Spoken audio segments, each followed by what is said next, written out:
स्वागत है आप सभी का आपके अपने YouTube चैनल कॉमर्शियल गुरुजी में, जहां मिलता है आपको सबसे जेन्युइन और सबसे सटीक इन्फॉर्मेशन। तो आज की वीडियो में यूपी बीएड एंट्रेंस एग्जाम 2022 के हिंदी का जो है कि आंसर की आपको बताया जाएगा।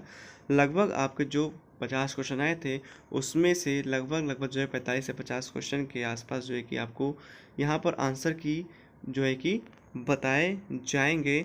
और ये जो क्वेश्चंस हैं वो स्टूडेंट से लिए गए हैं, तो हो सकता है कि कोई क्वेश्चन या मुश्किल से 2 या 4 क्वेश्चन जो है वो इधर उधर हों, लेकिन यही क्वेश्चन जो कि आपके एग्ज़ाम में आए हुए थे। ठीक है, तो आप सभी लोग चैनल को जरूर सब्सक्राइब कर लीजिएगा, क्योंकि आपको यहाँ से इसके आगे जितनी भी प्रोसेस होने वाली है आपके एडमिशन तक की, वो सारी कुछ अपडेट इन्फॉर्मेशन एकदम सही और एकदम जेन्युइन आपको इस चैनल के माध्यम से प्रोवाइड कराई जाएगी। उसके साथ साथ हमारे चैनल के माध्यम से यूपी बीएड एंट्रेंस एग्जाम की प्रिपरेशन भी कराई जाती है, तो चैनल को सब्सक्राइब करना बिल्कुल से ना भूलें। तो चलिए सबसे पहला क्वेश्चन देखते हैं। वध्यागमन, यहाँ वध्वा गलत लिखा गया है।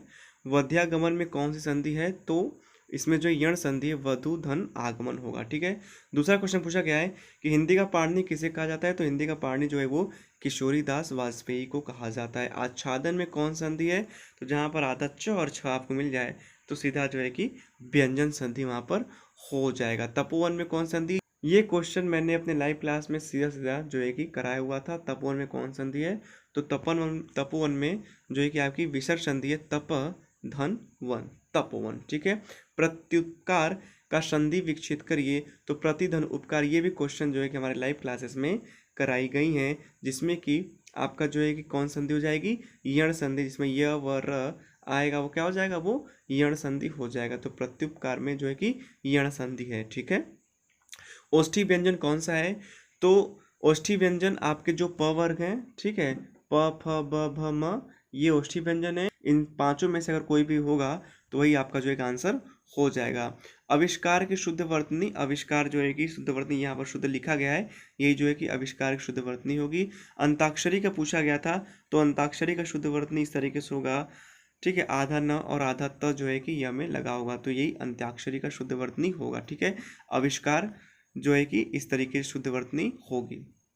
चलिए, पूर्व और दक्षिण दिशा के बीच को क्या कहते हैं? तो आग्नेय कोण कहते हैं। ठीक है। सघोष वर्ण पूछा गया था, तो सभी स्वर सघोष होते हैं। उसके साथ साथ हम सभी जो आपके वर्ग हैं, ठीक है, जैसे क वर्ग, च वर्ग, ट वर्ग, ठीक है, इन सभी में हम पहले दूसरे वर्ण को छोड़ दें तो बाकी जो तीसरा, चौथा और पांचवा होगा वो क्या होगा? वो सघोष होगा। उसके साथ साथ आपका य, र, ल, व, ह भी सघोष होता है। तो इन सब में से अगर कोई रहा होगा तो आपका जो है कि आंसर सही हो जाएगा। ठीक है। चलिए, कम बोलने वालों क्या कहते हैं? ये क्वेश्चन मैंने अपने लाइव क्लासेस में कराई थी। मितभाषी कहते हैं। ठीक है। झूठ बोलने वाला झूठा होगा। पर्वत के तलहटी के लिए एक शब्द बताइए। ये क्वेश्चन मैंने अपने लाइव क्लास में कराए थे। उसमें क्वेश्चन ये आया था कि सर ये तो जीके का क्वेश्चन है, यहाँ पर आप क्यों प्रैक्टिस करा रहे हैं? तो मेरा जवाब यही था कि जहाँ पर अनेक शब्दों के लिए एक शब्द पूछा जाएगा वहाँ पर जो ये क्वेश्चन जो आ सकता है, देखिए वो खुद आ गया। तो उपत्यका। ठीक है। पर्वत की तलहटी को क्या कहते हैं? उपत्यका। ठीक है। अल्प भोजन करने वाले क्या कहते हैं? अल्पाहारी। बहुत इजी है।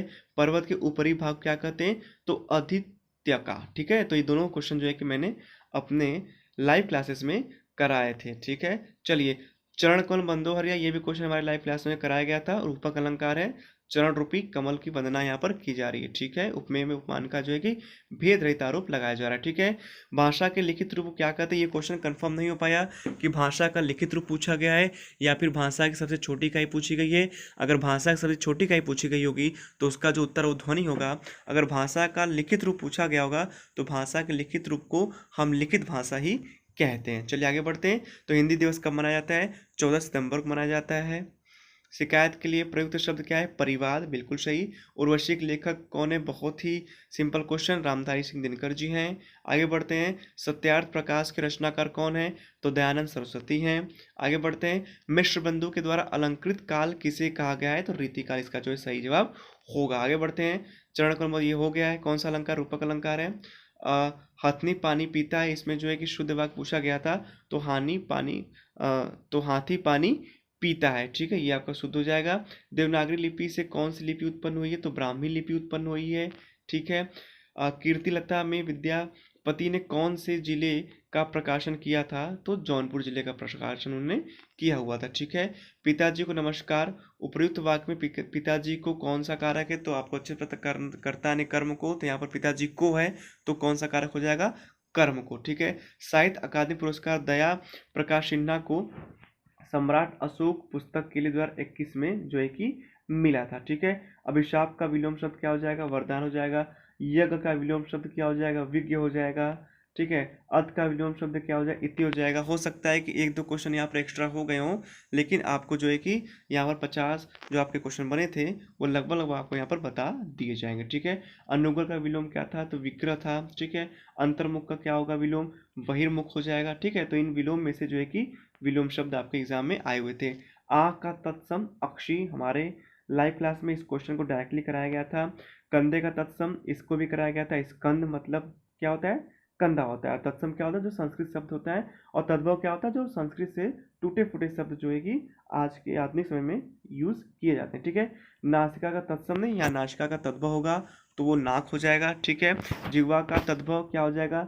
जीभ हो जाएगा। अद्भुत का स्थायी भाव आश्चर्य। ठीक है। नेत्र का जो पर्यायवाची पूछा गया था तो नयन, या फिर हो सकता है समानार्थी पूछा गया हो। ठीक है। जल का पर्यायवाची क्या होगा? पानी, अमृत, वारी, जीवन। ठीक है। धरती का पर्यायवाची विपुला, धात्री, मही, पृथ्वी। ठीक है। इन्हीं ऑप्शन में से आपको कोई ऑप्शन रहा होगा। पक्षी का पर्यायवाची पूछा गया था खग, चिड़िया, पखेरु, विहंग। ठीक है। बहुत बोलने वालों क्या कहते हैं? वाचाल कहते हैं। मरने की इच्छा जो करता है उसे हम मुमूर्षा कहते हैं। ठीक है। ताशी की परंपरा को आगे बढ़ाने का श्रेय किसे जाता है? ये क्वेश्चन डायरेक्टली मैंने अपने लाइव क्लास में कराया था। शिव सिंह सेंगर को जो है कि इसका श्रेय जाता है। बसंती हवा के लेखक कौन है? केदारनाथ अग्रवाल जी हैं। कबीर के आलोचक नामक पुस्तक लेखक कौन है? तो डॉक्टर धर्मवीर भारती हैं। ठीक है। आंखें चुराना का अर्थ क्या होता है? लज्जा करना। ठीक है। हिरण्यकश्यप का शुद्ध वर्तनी, ये शुद्ध लिखा गया है। ठीक है। अशुद्ध आपके क्वेश्चन में रहा होगा। 14 सितंबर को हिंदी दिवस क्यों मनाया जाता है? क्योंकि इसी दिन संविधान सभा ने इसे स्वीकार किया था। ठीक है। मिठाई का तत्सम क्या होगा? मिष्ठान होगा। कोमलता में संज्ञा क्या होगा? तो कोमलता में जो है कि भाववाचक संज्ञा होगा। तो उम्मीद है आपको इसी में से जो है कि क्वेश्चन आपके आए होंगे।